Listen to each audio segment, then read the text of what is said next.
+1 D class. बेटे good morning. आज हम कर रहे हैं इम्पोर्टेंस ऑफ फंडामेंटल राइट्स कि मौलिक अधिकारों का महत्व क्या है।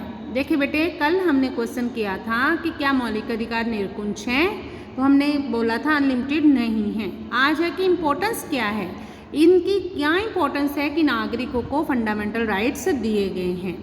सबसे पहले मौलिक अधिकार सरकार की तानाशाही पर रोक लगाते हैं। मतलब अगर हमारे पास हमारे राइट्स नहीं होंगे तो सरकार अपनी मनमर्जी कर सकती है।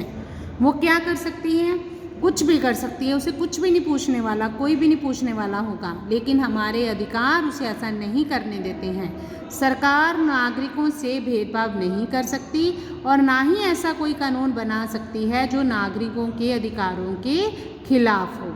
अगर वो कोई ऐसा कानून बनाएगी तो सरकार जो है उसे, जो लोग हैं उसके खिलाफ अदालत में जा सकते हैं। सेकंड देखें, मौलिक अधिकार समाज में सामाजिक समानता लाते हैं, क्योंकि सभी को मिले होते हैं। जो नागरिक हैं उन सबको मिले होते हैं मौलिक अधिकार, जिसके कारण नागरिक जो है सरकार जो है नागरिकों से कोई भेदभाव नहीं कर सकती, क्योंकि कानून के सामने सारे समान बनाए गए हैं।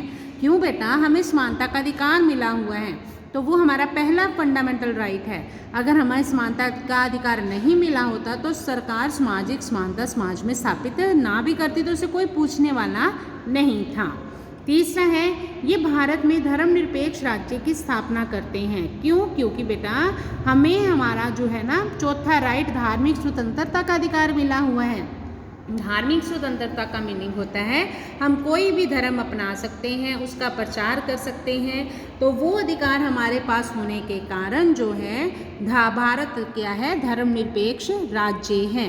और चौथा है, मौलिक अधिकार अल्पसंख्यकों के हितों की रक्षा करता है। मैंने आपको पहले भी बताया है बेटे, ये जो पांचवा हमारा मौलिक अधिकार है ना, सांस्कृतिक और शैक्षणिक अधिकार, वो कम गिनती के लोगों के हितों की रक्षा के लिए हैं। अल्प मतलब होता है कम गिनती के लोग, उन्हें अपनी भाषा संस्कृति को सुरक्षित बनाए रखने के लिए ये अधिकार उन्हें दिया गया है। तो लास्ट क्वेश्चन है बेटे इस लेसन का, देखें ये 5th क्वेश्चन हमने कर लिया इम्पोर्टेंस। अब लास्ट है, क्रिटिसाइज करना है हमने मौलिक अधिकारों को। पहला, मौलिक अधिकारों की लैंग्वेज जो है ना बेटा अस्पष्ट और टफ है, आम आदमी नहीं समझ सकता। अब देखो ना, बार बार मैंने आपको मौलिक अधिकारों के बारे में बताया है, तब कहीं जाकर आपको समझ आया है। सेकंड, मौलिक अधिकारों में कई आर्थिक और सामाजिक अधिकारों की भी कमी है, जैसे काम का अधिकार, आराम का अधिकार। ऐसे अधिकार मौलिक अधिकारों में शामिल ही नहीं किए गए हैं। तीसरा है, संकट के समय हमारे मौलिक अधिकार स्थगित किए जाते हैं। स्थगित का मीनिंग होता है कुछ समय के लिए हमसे छीन लिए जाएंगे, बाद में हमें वापस दे दिए जाएंगे। नेक्स्ट है, फोर्थ, क्रिटिसाइज। संविधान में जितने अधिकार दिए गए हैं ना नागरिकों को, संविधान के बाहर नागरिकों को कोई अधिकार प्राप्त नहीं है।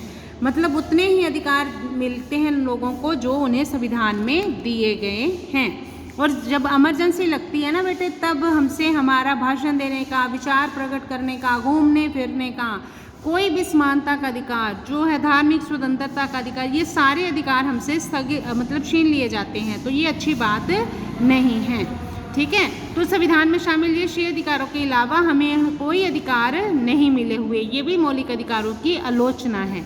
ये गलत बातें हैं जो फंडामेंटल राइट्स है। ये हम ये कह सकते हैं कि सरकार एक हाथ से या संविधान एक हाथ से हमें अधिकार देता है तो दूसरे हाथ से वो हमसे हमारे अधिकार वापस छीन लेता है। क्योंकि बेटा हमने पढ़ा है कि मौलिक अधिकार जो है वो अनलिमिटेड है। अनलिमिटेड मतलब होता है मतलब लिमिटेड है, अनलिमिटेड नहीं है, लिमिटेड है वो, ठीक है। जब लिमिटेड होते हैं तो वो हम अपनी मर्जी नहीं कर सकते, सरकार भी उन पर लिमिट्स लगा सकती है। ओके बेटा।